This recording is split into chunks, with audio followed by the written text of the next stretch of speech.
Esta semana estamos trabajando la consigna "Soy honesto cuando no presumo lo que no soy". Y en nuestro curso de Historia del Perú, continuemos conversando sobre el virreinato peruano.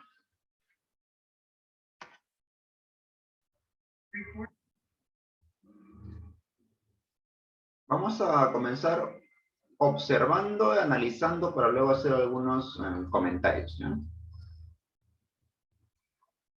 Ya la semana pasada vimos la primera parte de esta sociedad virreinal. Ahora complementamos. Pregunta para nuestra amiguita Elena. ¿En cuántas repúblicas se dividió la sociedad virreinal? En dos: ¿Cuáles son esas? República de Españoles y República de Indios. Excelente. Saori, ¿quién fue el responsable de dividir esta sociedad en dos? El virrey Toledo. El virrey Francisco de Toledo. José, ¿por qué razones el virrey Toledo decide dividir a la sociedad en dos grupos? Porque podían rebelarse contra ellos y eran demasiados.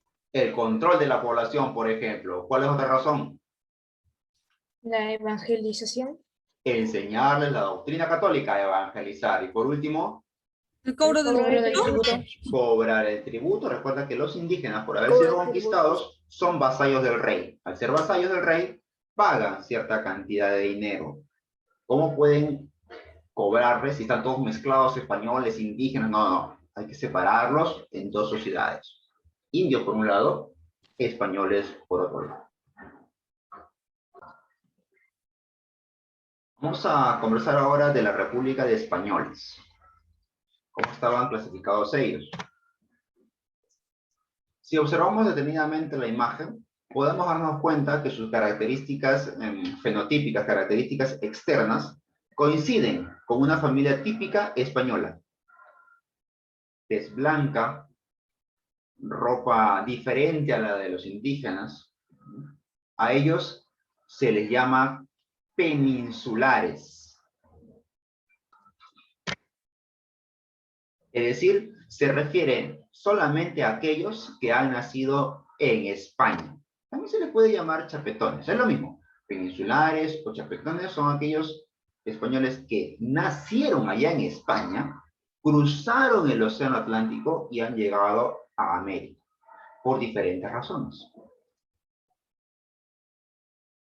Esta sociedad española se caracterizó por ser racista. Se sentían la clase social superior, con el derecho a enseñarle a los indígenas, con el derecho de explotar al esclavo y al mismo indígena, solamente por sus características raciales, por ser de tez blanca, mientras que los indígenas tenían un color de piel un poco más cobriza y los esclavos de África tenían un color de piel mucho más oscura todavía. Una sociedad racista. Importaba mucho el color de la piel. A su vez, fue importante el gozar de un título nobiliario. Atención aquí, de repente es una palabrita nueva. Un título nobiliario es un nombre adicional que ganas por tener un cargo público. Por ejemplo, el Marqués de Condevilla. Tú ya no eres un ciudadano común y corriente, eres un marqués. El Conde de Villaflorida. Ojo, no eres cualquier persona, eres un conde. O el Duque de Nicanor. No eres un ciudadano común y corriente, eres un duque. Entonces, esos títulos nobiliarios, ser corregidor, ser oidor, ser virrey, te daban cierto prestigio contra aquella persona que solamente era don Luis, don Gonzalo, don Hernando. Nada más. Incluso la palabrita don es importante aquí. Porque solo se le va a llamar don a aquellas personas que gozan de dinero, que tienen capacidad económica. Y por último, la importancia del dinero. Si tú tenías un título nobiliario, eras por ejemplo duque, eras de raza blanca, descendiente de españoles, y encima tenías dinero, estabas en la cúspide de la pirámide social. Eras una de las personas más importantes de esa época.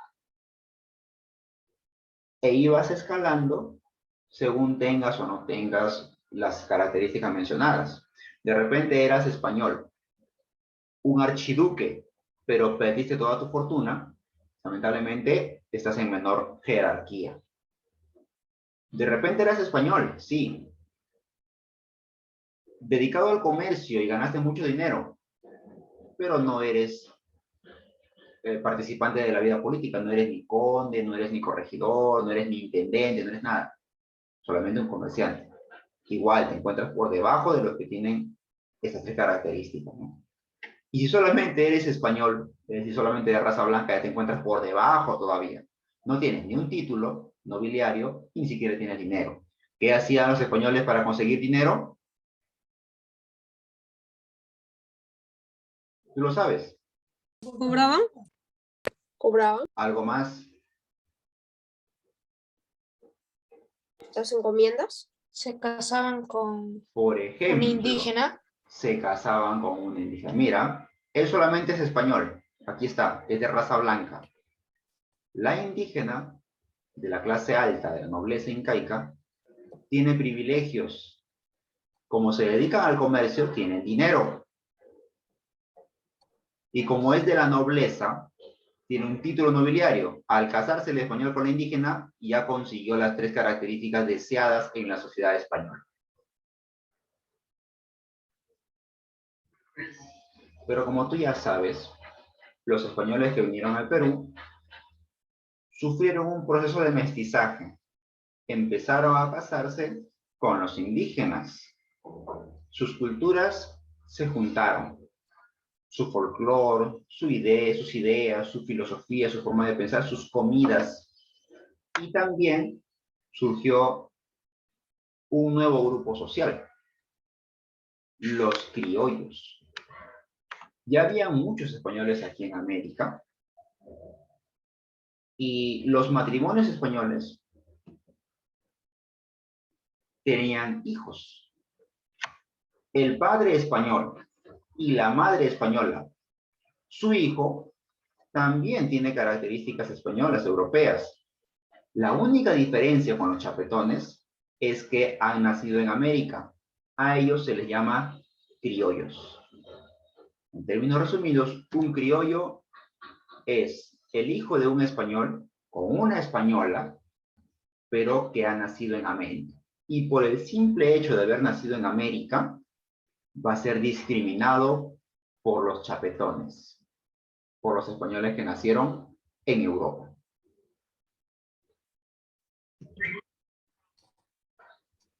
Como te había anticipado, los españoles empezaron a casarse aquí en América, tener sus familias, no solamente con españoles, entre españoles, sino con los indígenas, incluso con los esclavos que estaban viniendo desde África.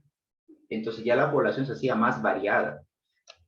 Y para controlar el cobro de impuestos, porque no todos pagaban la misma cantidad, pagaban según el color de su piel, se crean las castas, que es una forma de organizar a la sociedad en diferentes razas. Existieron muchas castas.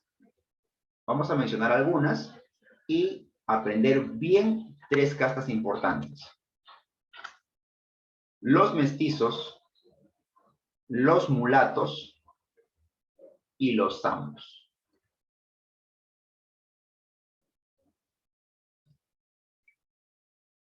En el intento de clasificar a la sociedad en diferentes razas, subrazas, se va a hacer una red muy compleja de castas, demasiado, que al final va a resultar improductiva e ineficiente. Vamos a hacer algunos ejemplos. Tú sabes que al hijo de un español con una indígena se le llama mestizo. Eso lo acabamos de aprender. Pero ¿qué pasa si ese mestizo o mestiza tiene un hijo con un español o española? A su hijo se le llama castizo. Siguiente ejemplo. ¿Sabes quién es el mulato? Sí. Si es el mulato o mulata tiene un hijo con un español, a su hijo se le llama morisco. Si el morisco tiene un hijo con una española, a su hijo se le denomina chino. Y así se hicieron muchas castas que esto ya se hizo bastante complejo. Y hubo casos como, por ejemplo, el saltapatrás, aquí, que no necesariamente ocurría entre el cruce de un chino con una indígena, sino que por los orígenes, por los antepasados, de repente tenía un ancestro descendiente de los esclavos, un esclavo negro. Pero al casarse con una español, su hijito sale un poquito más claro.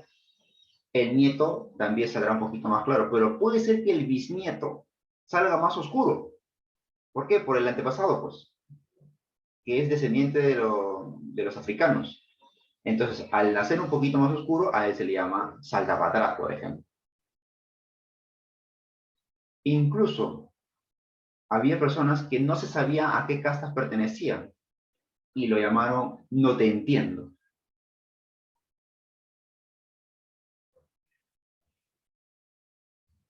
Como los españoles no podían esclavizar a los indígenas según la ley, aunque en la práctica sí los maltrataban, trajeron directamente desde África esclavos.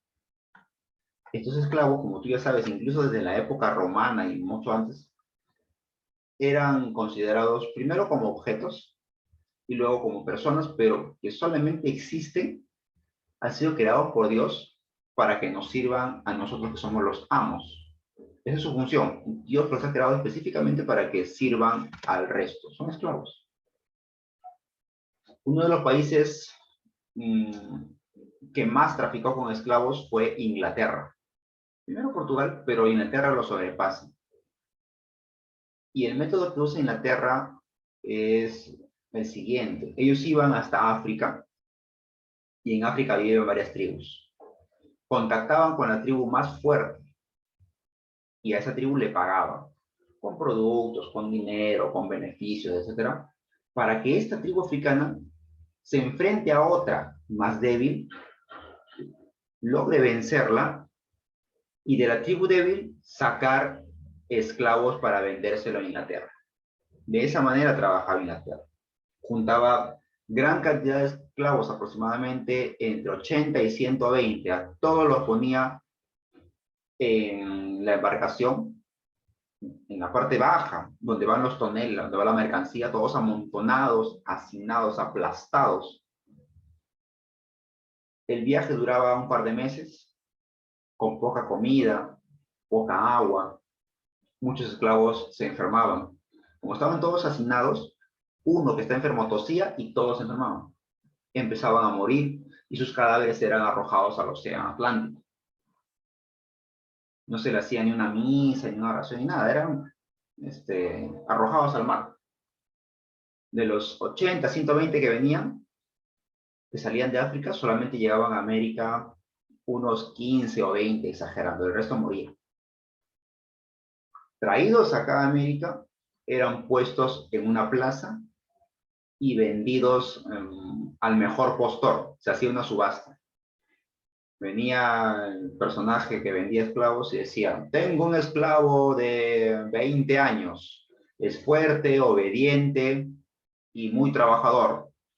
Su valor es de 300 pesos.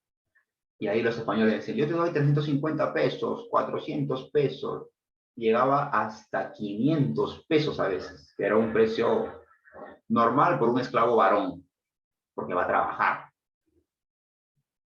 Una esclava valía un poquito menos, de 200 a 300 pesos, esclava mujer. ¿Por qué? Porque no va a generar el mismo trabajo que un varón.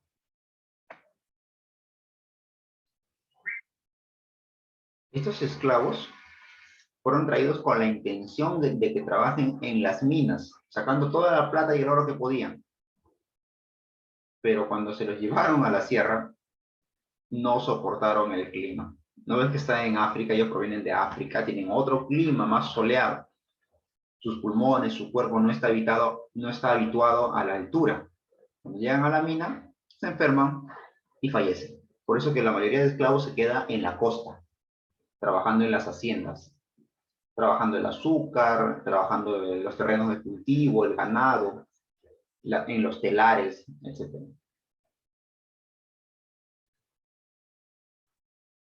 Los cimarrones eran esclavos peligrosos, agresivos,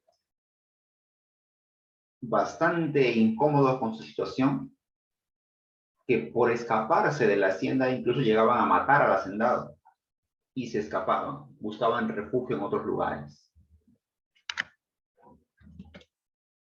Esos lugares son los famosos palenques o quilombos, lo voy a poner aquí. Los palenques o quilombos son los refugios de los esclavos que se han escapado de las haciendas. En el Perú se le llama palenque, en Brasil se llama quilombo, pero es lo mismo. ¿Qué solución le dieron los hacendados para que los esclavos no se escapen? Bueno, diferentes tipos de soluciones. Una de ellas fue marcarlos. Agarraban un fierro caliente que tenía el diseño y el logo de la hacienda. Por ejemplo, Hacienda San José, ahí tenía una S y una J con el fierro. Lo ponían al fuego y estando al rojo vivo, lo marcaban en la espalda al esclavo, así como vaca, le ponían todo el fierro caliente ahí, para que tenga su marca.